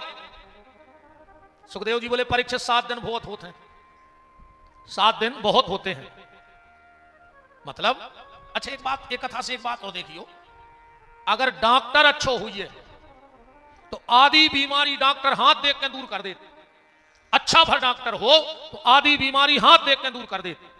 तुम अच्छे डॉक्टर के जाइयो वो हाथ पकड़ है, अरे यार तुम्हें है का यार, तुम हराब का आ जात फिर ही रहे और हमारी जान खावे आ जात, तुम्हें कुछ नहीं है। अब आए हो तो ये 2 ताकत की गोली लाई जा, अब नहीं आइयो, अब चाहे वो घरे जाकर मर जाए पर गली में समोसा खा ले, हमें कछु यही नहीं डॉक्टर ने कह दी। अब कोनो कोनो डॉक्टर कहूं 2 बेर हाथ पकड़ के कह देवे ओ ओ ओ देखो लगातार स्टूल पे मार जाए यार, हमका इतने सीरियस है का घरे फोन कर दें यार। डॉक्टर बोले भरने 2-3 बेर ऐसा कर दे ओ ओ ओ तो इसको ब्लड प्रेशर बढ़ो, जबरन में बीमार हो जाए बिल्कुल। अच्छा एक बात हो रही यार, 2 लोगों से कम बुराई न करियो, एक भगवान से एक डॉक्टर से। अगर भगवान रूठ गाओ तो डॉक्टर के पहुंचा दे, और कहूं डॉक्टर रूठ गाओ। अच्छा एक बात और देखियो प्रमोद भैया, डॉक्टर की अस्पताल में ऐसा क्रास को लाल वो बनो रहे थे, लाल क्रास, वो को मतलब पता है? बताएं। डॉक्टर कहते खड़े खड़े आओ और लेट के जाओ, खड़े खड़े आओ और लेट के जाओ। अच्छा धन को निशान ऐसे बनाए रहे थे कि मरीज कितना घाटा में चलो जाए हम तो प्लस में रहे हैं, तुम कितना माइनस में बने रहो पर हम तो प्लस में रहे हैं। ऐसे वो धन को निशान बनो कि बेटा कितना ले आइयो, धन तो तुम्हें हित छोड़ के जाने पर है। ज्यादा बुराई न करें हमें धरती में कोनो नाम पे जाए, कन कोनो डॉक्टर ने हमारी कथा सुन लाई ऐसो, अरे भज्जा ये मुझे पता नहीं है डॉक्टर तो भज्जा भगवान यहाँ आए नहीं नहीं, ये तो हंसी मजाक की बातें आए। अच्छा एक बात और है, आप सुनाइए, आप तो जो हुज्जे से देखिए, 2 लोगों को तुमने ढूंढ रहे हो और एक व्यक्ति तुम्हें ढूंढ रहा हो, तो घरे लिख दियो तो सर्व सुखी परिवार। 2 जनों तुमने ढूंढ रहे हो और 1 जनों तुम्हें ढूंढ रहा हो, तो लिख दे के सुखी परिवार। 2 लोग कौन? डॉक्टर को और वकील को तुमने ढूंढ रहे हो, डॉक्टर को और वकील को तुमने ढूंढ रहे हो और पुलिस वाले तुम्हें ढूंढ रहे हो। समझ लियो तुम बिल्कुल। अब बताओ जब डॉक्टर काय को ढूंढ, जब बीमारी ने रहे धंधी फांदी ने हुई तो काले ने हमें वकील से, डॉक्टर और वकील को अपन ने ढूंढे, अब पुलिस वाले अपन को ने ढूंढे सो अपन सुखी। पर ईमानदारी यह है कि अगर अच्छा डॉक्टर होगा तो आधी बीमारी तो हाथ देख के दूर कर देगा, अगर डॉक्टर खराब होगा तो प्राण ले ले मरीज के। पर सुखदेव जी 1 नंबर केस पे लिस्टे हैं इस मामले में। परीक्षित जी 7 दिन को भर्ती हो गए आए और सुखदेव जी का कह रहे कि चिंता न करो राजन, 7 दिन अभी बाकी हैं, पल ही पल में परलोक प्राप्त होता है।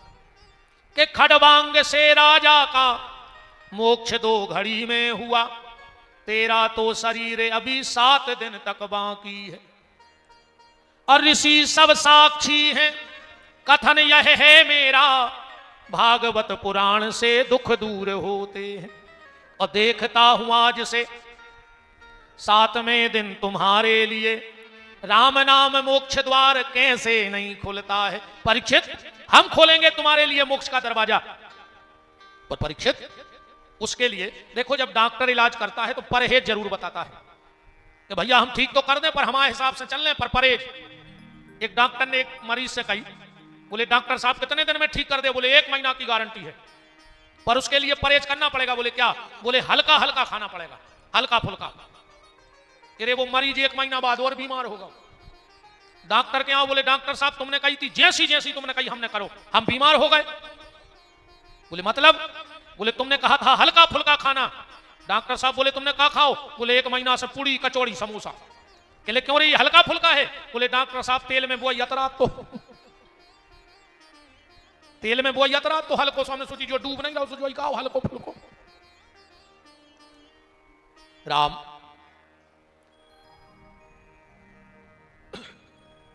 देखो सुखदेव जी कह रहे हैं परीक्षित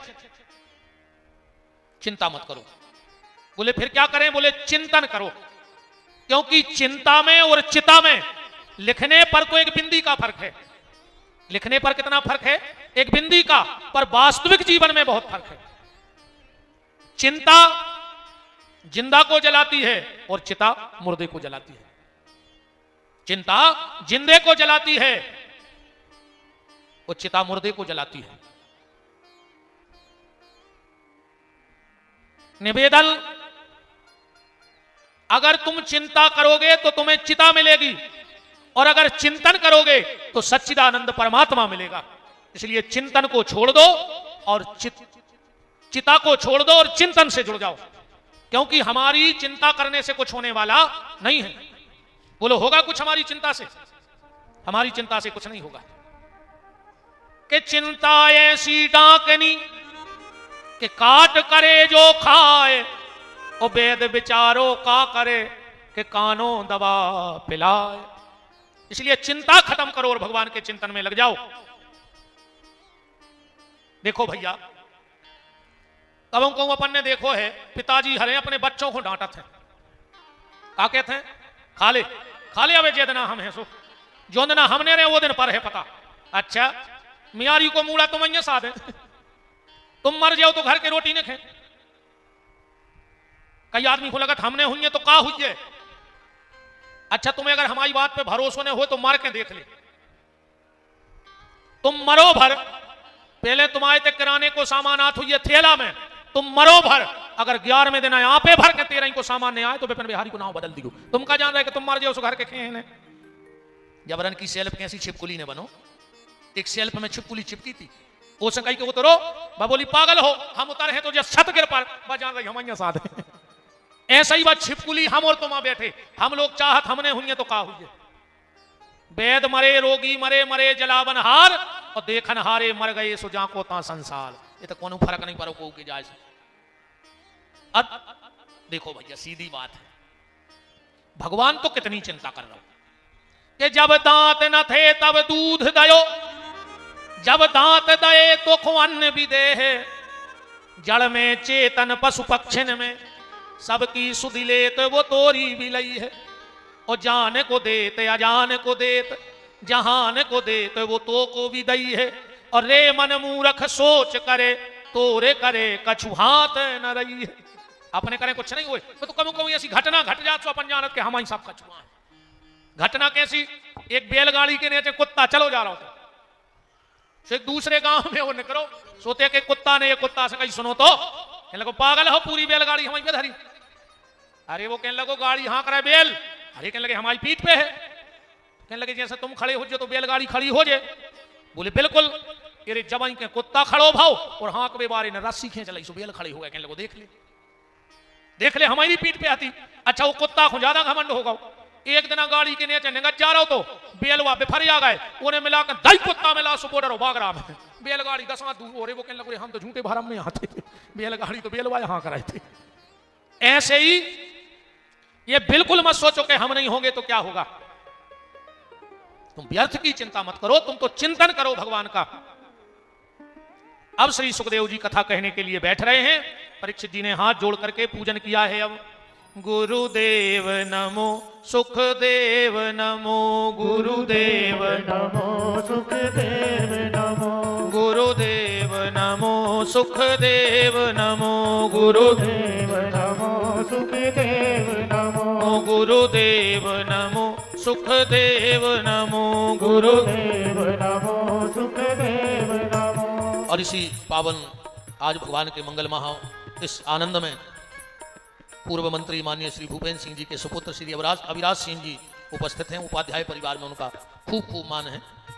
गुरुदेव नमो सुखदेव नमो, गुरुदेव नमो सुखदेव नमो, हे रुद्र देवता अवतारी, हे रुद्र देव अवगणधारी, हे रुद्र देवता अवतारी, हे रुद्र देवता अवतारी, गुरुदेव नमो सुखदेव नमो, गुरुदेव नमो सुखदेव नमो, गुरुदेव नमो सुखदेव नमो, गुरुदेव नमो सुखदेव नमो,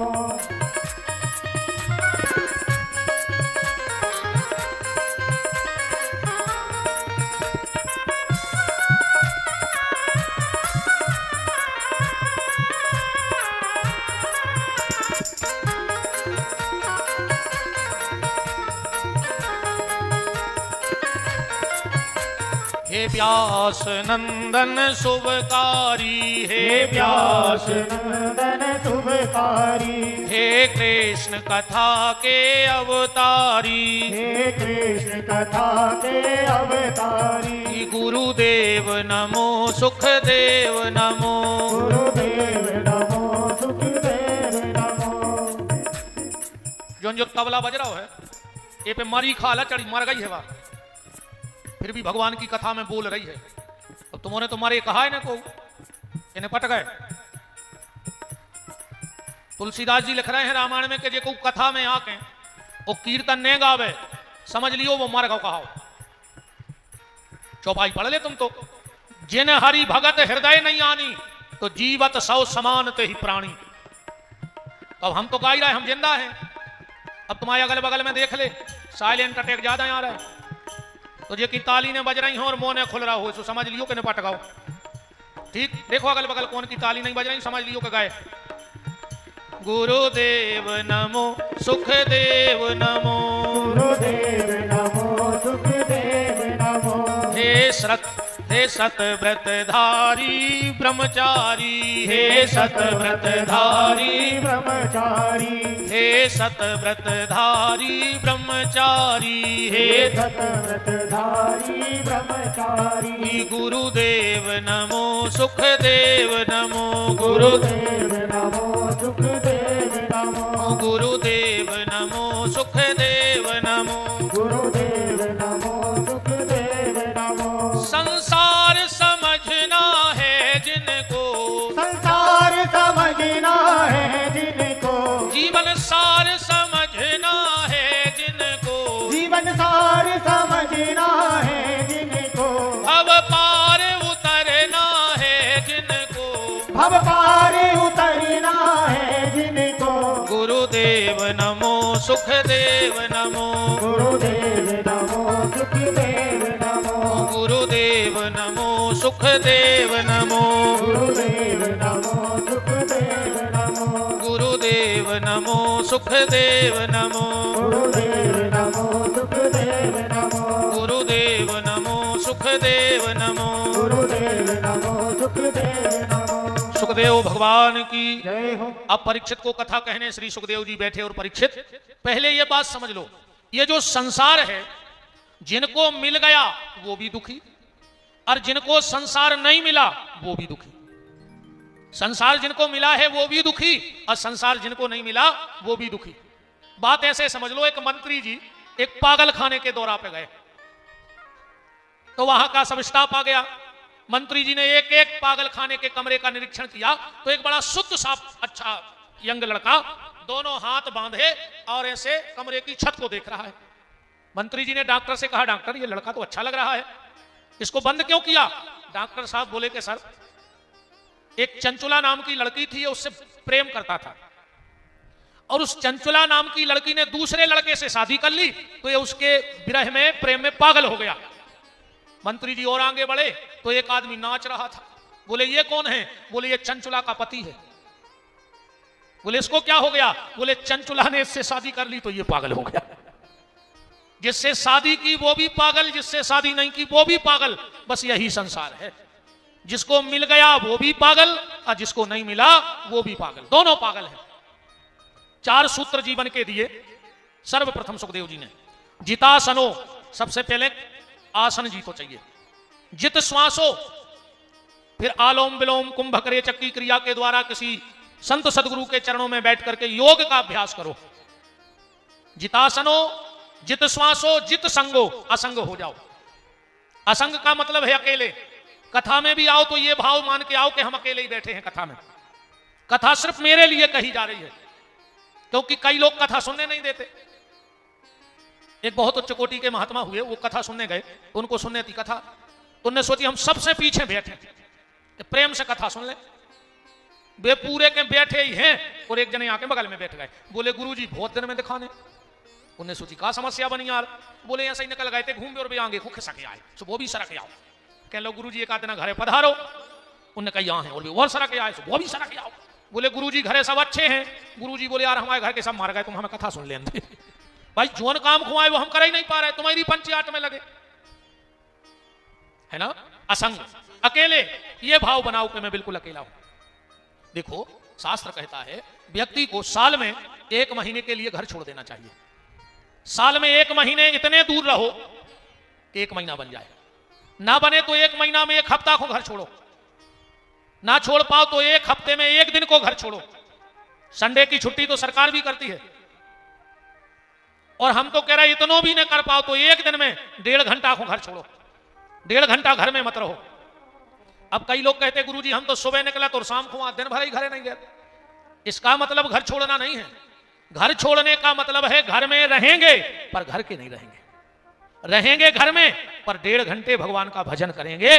घर में रह के घर छूट जाए तब तो कमाल है। ऐसो घर छोड़े से कछु नहीं हुए।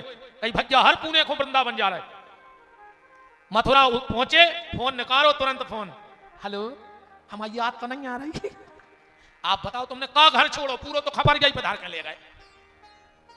ये तरफ से भी बोली आपकी बहुत याद आ रही, अगर आज आप पिते होते तो संतान साथे की चुरिया लुआ देते। ऐसा घर छोड़ना कुछ ही काम का नहीं है। घर में रहो पर घर के ना रहो। असंग, फिर जितेंद्र या इंद्रियों पर विजय प्राप्त करो।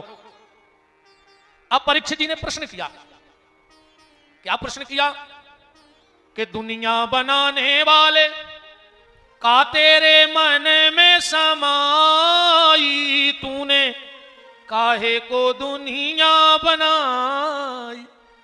जो तो है फिल्मी गाना, पर भागवत उठा कर पढ़ ले, शब्द बिल्कुल यही है। सुखदेव जी कह रहे हैं, परीक्षित जी कह रहे हैं गुरुदेव भगवान के मन में ऐसी का बात आ गई कि भगवान ने दुनिया बना डाली। का जरूरत थी दुनिया बनावे की, और दुनिया बनाई फिर उन्हें राक्षस बनाए। उनसे फिर भगवान आए, उनको मारो और वाही वाही लूटे और चले गए। जब सब कुछ भगवान के हाथ में था तो राक्षस बनाने की जरूरत क्या थी भाई। जब सब भगवान कर रहे तो राक्षस बनाई क्या, अच्छे अच्छे बनाओ।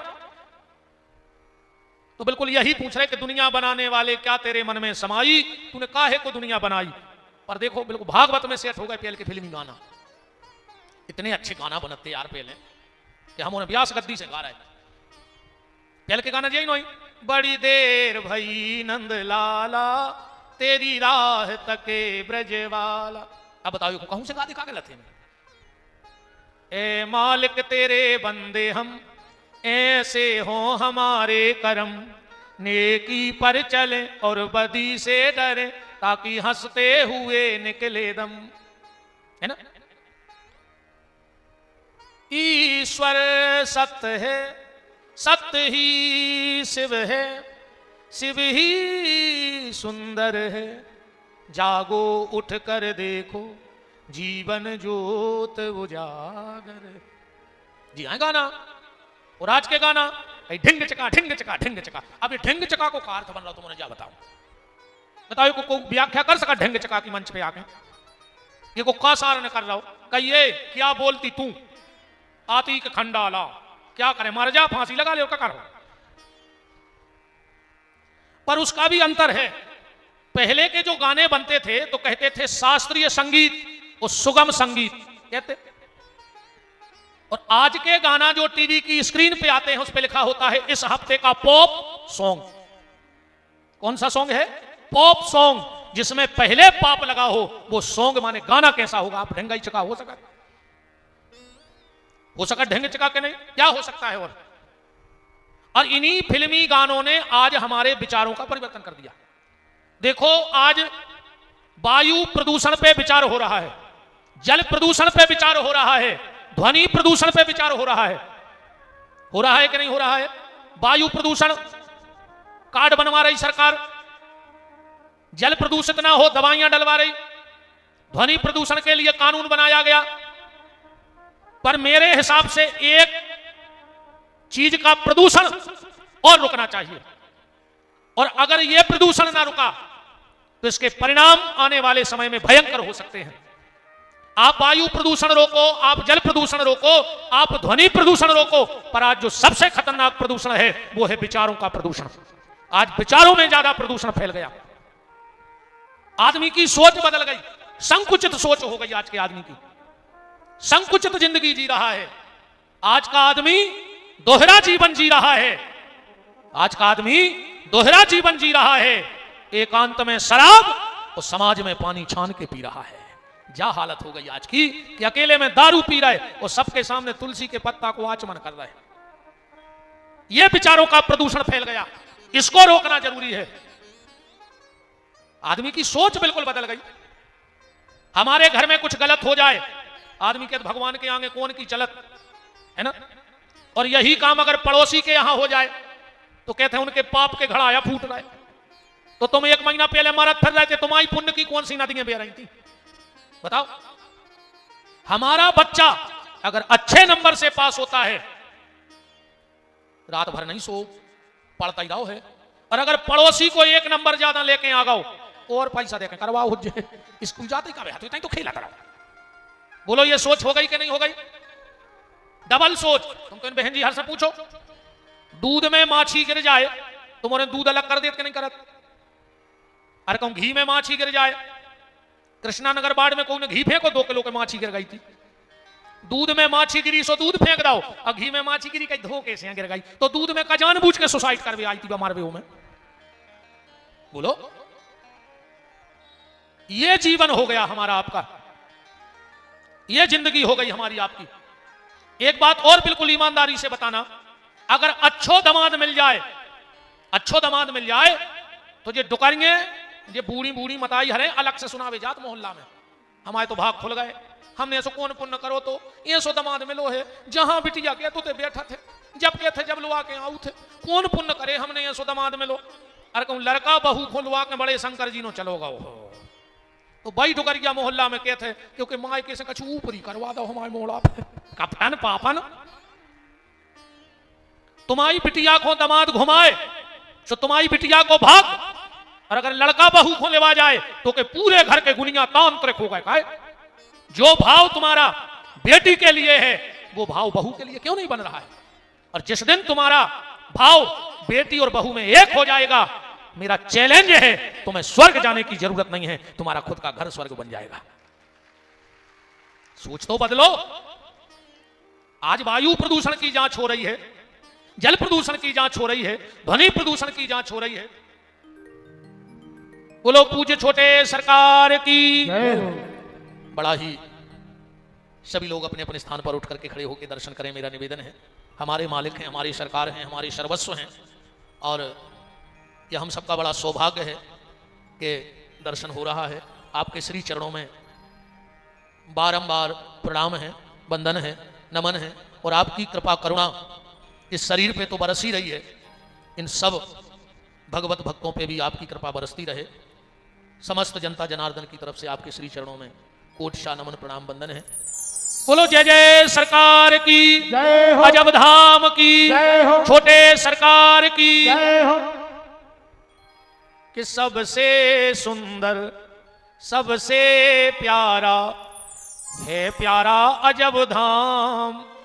ऐसी कृपा कर दो मालक, आते रहे सुबह शाम, कभी कभी वो द्वार न छूटे, आपका हाथ न छूटे, कभी वो द्वार न छूटे, आपका हाथ न छूटे। सबसे सुंदर सबसे प्यारा है प्यारा अजब धाम। ऐसी कृपा कर दो मालक, आता रहूं सुबह शाम, कभी वो द्वार न छूटे, आपका साथ न छूटे, कभी वो द्वार न छूटे, आपका साथ न छूटे। हरि।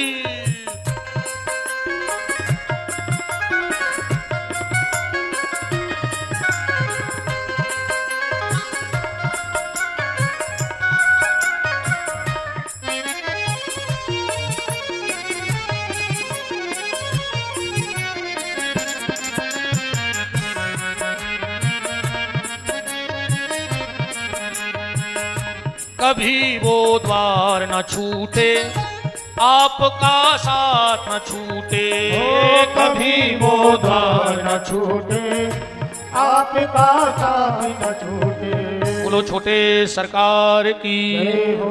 विराज जाएं आप लोग।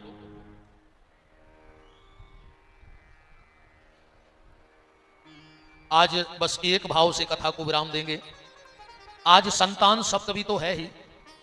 मैं व्यासपीठ से सरकार के चरणों में निवेदन करता हूं कि ऐसी कृपा आपकी बनी रहे कि ये जो माताएं आज अपनी संतान की दीर्घायु के लिए व्रत उपवास कर रही हैं, आप ऐसी कृपा करें इन माताओं की गोदी के लाल दीर्घायु हों, यशस्वी हों, धनवान हो, नामवान हो।